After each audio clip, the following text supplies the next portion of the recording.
যারা mobile internet বা data use করেন, যাদের ইন্টারনেট বা এমবি দ্রুত শেষ হয়ে যাচ্ছে, ভিডিওটি তাদের জন্য। প্রথমে আপনার ফোনের সেটিংস অপশনে যান।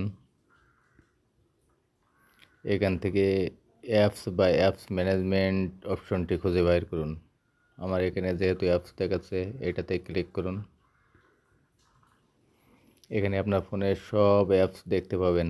এখান থেকে আপনি সবচেয়ে বেশি ইউজ করেন, যেমন ফেসবুক, ইউটিউব, ক্রোম, এসব ব্রাউজারগুলো খুঁজে বাইর করুন। আমি একটি সিলেক্ট করলাম, এটাতে ক্লিক করুন। একটু নিচে দেখতে পাবেন মোবাইল ডাটা নামে একটি অপশন আছে, এটাতে ক্লিক করুন। এখানে অ্যালাউ ব্যাকগ্রাউন্ড ডাটা ইউজেজ নামে একটি অপশন দেখেন চালু আছে, এই অপশনটি আমরা অফ করে দেব। ব্যাস, কাজ শেষ।